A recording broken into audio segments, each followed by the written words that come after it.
بسم اللہ الرحمن الرحیم۔ 17 رمضان المبارک ایک یادگار دن ہے، کیونکہ اس دن حق و باطل کا پہلا معرکہ، جسے غزوہ بدر کے نام سے یاد کیا جاتا ہے، منعقد ہوا تھا۔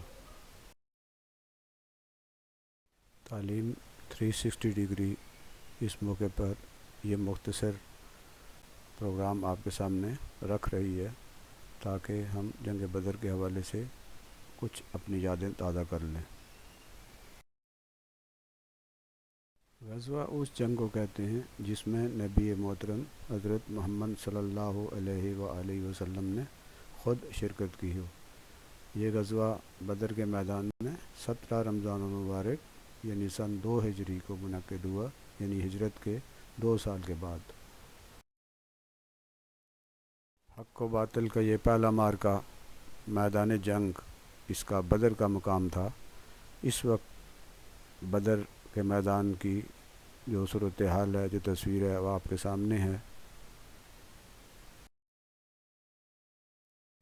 مسلمانوں کی فوج جو 313 افراد پر مشتمل تھی، مدینہ سے روانہ ہوئی اور میدان بدر میں پہنچی، جبکہ کفار مکہ سے میدان بدر میں پہنچے۔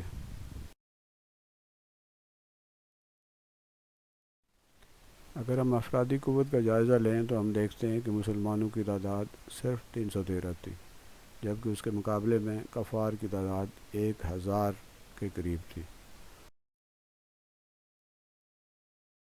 اگر ہم وسائل کا جائزہ لیں تو پتہ چلتا ہے کہ مسلمانوں کی تعداد صرف 313 تھی۔ ان میں سے بھی جو انصار تھے ان کی تعداد زیادہ تھی، اور وہ لڑائی میں اتنے تیز نہیں تھے، چونکہ اہل مدینہ لڑنے میں ماہر نہیں تھے، وہ تو کھیتی باڑی کرنے والے لوگ تھے۔ صرف 70 اونٹ مسلمانوں کے پاس تھے، جبکہ گھوڑے صرف 3 یا بعض کے نزدیک 2 تھے، تلواریں چند تھیں، نیزے، تیر اور ڈھالیں بھی بڑی محدود تعداد میں تھی۔ یعنی مسلمان فوج ایک نہتی فوج تھی جس کے پاس لڑنے کے لیے بہت کم ساز و سامان تھا۔ وسائل کے لحاظ سے کفار مسلمانوں کے مقابلے میں بہت زیادہ طاقتور تھے۔ تعداد کے لحاظ سے، افرادی قوت کے لحاظ سے مسلمانوں سے 3 گنا زیادہ تھے، یعنی کفار کوئی 1000 افراد پر مشتمل ان کی فوج تھی، اور وہ تربیت یافتہ لوگ تھے، چونکہ مکہ کے لوگ لڑائی میں ماہر تھے، لڑنا جھگڑنا ان کا شیوا تھا۔ اونٹوں کی تعداد اگر آپ دیکھیں تو مسلمانوں کے پاس 70 تھے تو ان کے پاس 700 تھے، یعنی 10 گنا طاقت ان کی زیادہ تھی۔ گھوڑوں کی تعداد دیکھیں تو 3 گھوڑے مسلمانوں کے پاس تھے، جبکہ کفار کے پاس 300 گھوڑے تھے، یعنی یہ 100 گنا زیادہ ان کے پاس گھوڑوں کی تعداد تھی۔ یہی حال نیزے، تلواریں، تیر کمان اور ڈھالیں وغیرہ کی تھی، کہ کفار جو ہے ان کی بہت زیادہ ان کے پاس اسلحہ تھا، اور ان کی جو جنگی قوت تھی مسلمانوں کے مقابلے میں بہت ہی زیادہ تھی۔ کفار چونکہ لڑنے کے لیے آئے تھے، اس لیے پوری طرح تیار ہو کے آئے تھے۔ ان کے پاس ساز و سامان بھی تھا، ذہنی طور پر بھی تیار تھے، مستعد تھے وہ، جبکہ مسلمان دفاع کرنے والے تھے، اس لیے ان کے پاس کوئی زیادہ ساز و سامان بھی نہیں تھا۔ وہ جنگ کی تیاری کر کے بھی نہیں آئے تھے، ان کا مقصد یہ نہیں تھا کہ انہوں نے جنگ کرنی ہے۔ یہ جنگ تو اچانک ان کے سر آ پڑی اور انہیں لڑنا پڑا، ورنہ مسلمان لڑنے کے ارادے سے مدینہ سے نہیں نکلے تھے، جبکہ کفار مکہ سے چلے ہی اس لیے تھے کہ انہوں نے مسلمانوں سے لڑنا ہے، ان پر حملہ آور ہونا ہے، اور ان کو ہمیشہ ہمیشہ کے لیے ختم کر دینا ہے۔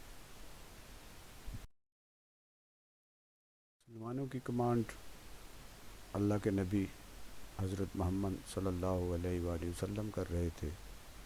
ان کا بھروسہ اپنی قوت، اپنے ساز و سامان، اپنی اسلحہ سے زیادہ اللہ پر تھا۔ مسلمانوں کے پاس اگر کوئی سب سے بڑی قوت تھی اور جو سب سے تیز ہتھیار تھا تو وہ ان کا ایمان کا ہتھیار تھا، اور ان کا اللہ پر بھروسہ تھا۔ صرف یہی ایک ایسی طاقت تھی، صرف یہی ایک جذبہ تھا جس کی وجہ سے وہ کفار کے مقابلے میں ڈٹ گئے اور انہوں نے اپنے سے کئی گنا زیادہ دشمن جو ہے اس کا بہادری سے مقابلہ کیا۔ ایمان کی قوت نے ہی انہیں میدان جنگ میں ثابت قدم رکھا اور ایمان کی قوت نے ہی انہیں فتح سے ہمکنار کیا۔ اللہ کے رسول نے دعا کرتے ہوئے کہا کہ اے اللہ، ایمان والوں کا یہ چھوٹا سا گروہ آج اگر مٹ گیا تو تیرا کوئی نام لیوا اس دنیا میں نہیں رہے گا۔ یعنی یہ چھوٹا سا گروہ جو اللہ پر ایمان رکھتا ہے اور اللہ کے دین کو نافذ کرنے کے لیے کوشاں ہے، اگر یہ مٹ گیا تو پھر اے اللہ کوئی تیرا نام لینے والا اس دنیا میں موجود نہیں ہوگا۔ تو اسے فتح سے امکنار کر، تو اسے کامیابی دے، تو اس کی مدد کر۔ جنگ کی وجہ کیا تھی؟ یہ جنگ حق و باطل کے مابین تھی۔ باطل چاہتا تھا کہ حق مٹ جائے اور حق ختم ہو جائے۔ پتھر کے خداؤں کو ماننے والے اللہ وحدہ لا شریک کے ماننے والوں کا صفایا کرنا چاہتے تھے۔ جھوٹ اور سچ کا مقابلہ تھا۔ باطل اور حق کی کشمکش تھی۔ باطل چاہتا تھا کہ حق مٹ جائے اور حق چاہتا تھا کہ وہ قائم ہو کر رہے، وہ چھا کر رہے، اور حق ہمیشہ چھا کر ہی رہتا ہے۔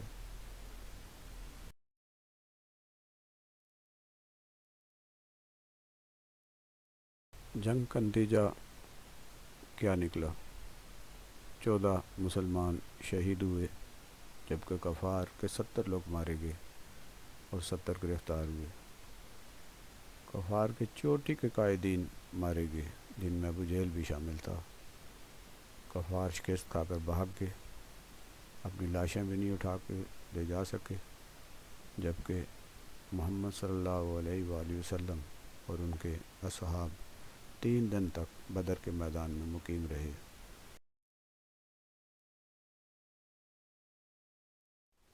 یوم بدر کو یوم الفرقان بھی کہتے ہیں۔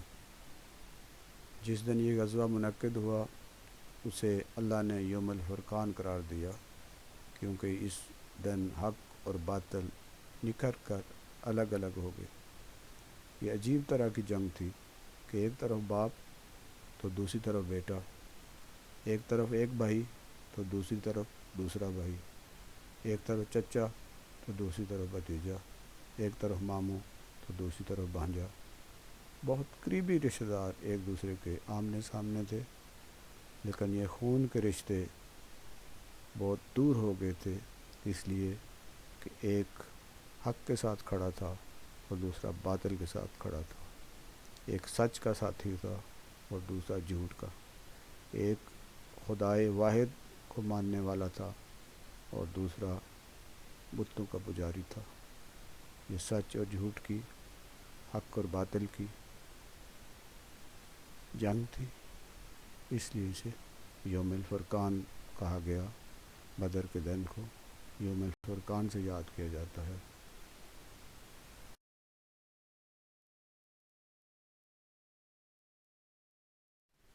اس جنگ میں مسلمانوں کی فتح کے اثرات کیا ہوئے؟ ایک تو یہ کہ اسلام کا حق ہونا ثابت ہو گیا، دوسرے یہ کہ مسلمانوں کی قوت مضبوط ہو گئی اور مدینہ کے ارد گرد وہ قبائل جو بغاوت پہ تیار تھے ان پہ گہرا اثر ہوا اور ان کے اندر یہ جرأت نہ رہی کہ وہ مسلمانوں کے خلاف کوئی مؤثر اقدام کر سکیں۔ اسلام کی اشاعت میں تیزی آ گئی اور کفار کی قوت پارا پارا ہو گئی، ان کا مان ٹوٹ گیا، ان کا غرور ختم ہو گیا۔ اس طرح اسلام کے پھیلنے میں تیزی آ گئی اور بہت سے مسلمان دشمنوں نے یہ مان لیا اور یہ جان لیا کہ اسلام ایک قوت ہے اور اس کو شکست دینا اور اس کو ختم کرنا ناممکن نہیں تو مشکل ضرور ہے۔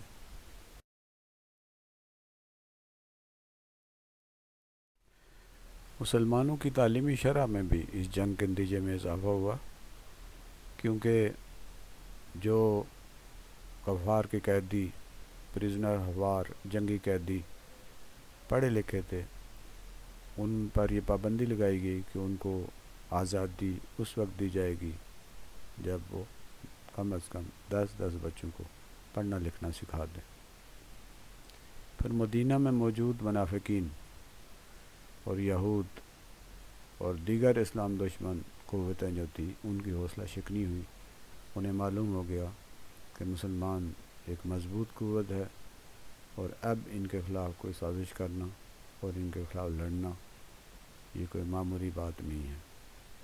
خود مسلمانوں کے اندر اللہ پر یقین جو ہے وہ اور پختہ ہو گیا، ان کا ایمان اور مضبوط ہو گیا، اور ان کے حوصلے اور بلند ہو گئے۔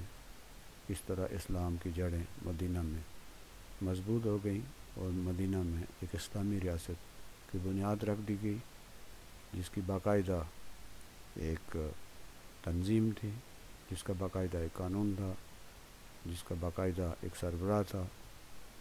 اس طرح مدینہ کی جو ریاست ہے اس کا آغاز اصل میں بدر کی فتح کے بعد